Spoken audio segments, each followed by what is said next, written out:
Well, we're just getting back on the road. Not the way we wanted to start 2023, but it's the way it is.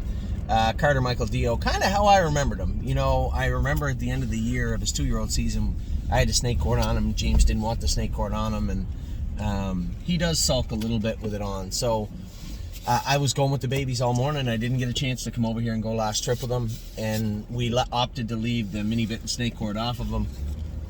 And he was a little warm. Now, that is not why he made a break. He touched himself coming out of the car, and I wasn't really asking. That's the most troubling part about today. When you see a horse make a break, you're like, oh, okay, this is what happened, and this is how I can correct it. With him, as he's switching gears, he touched, you can feel he touched his jack, and up on the top part of his shin towards his jack area. He did that at 2 also, and he does it when he's switching gears, and especially into top gear. Now, when you get him rocking, there's no problem. And more than likely with an open bridle on and a hood on his ears and a mini bit in his mouth, James just kind of took him off the gate and raced him from off the pace. But to be an effective horse at this level, he's going to have to be able to spring off the car. And the touching himself, he's going to have to, you got to be careful also, right?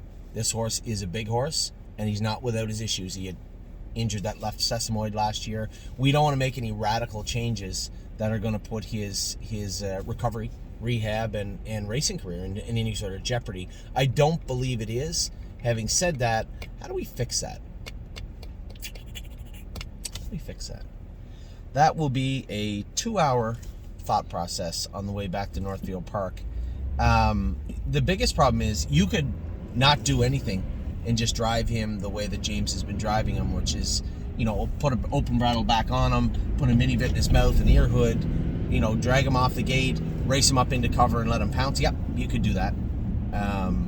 But that is not going to be the most effective way to race a horse like him. Again, remember, we have to race at multiple facilities, multiple size tracks. He's never going to race on a half, I don't think. But, to be able to race on a 5/8 mile track, 1, I know he can. But 2, he has to be effective. So, let's take a pause, take a step back, and look at everything. His equipment, his shoeing, his blood work.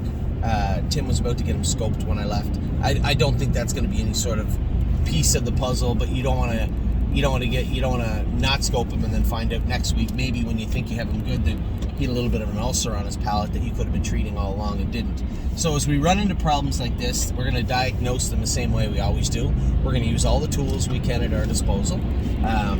He's being scoped right now with Tim at his burn. We'll draw blood on him tomorrow and get that back usually the day after, or I believe the day after. And then we'll decide what we're doing moving forward with him in regards to his shoeing.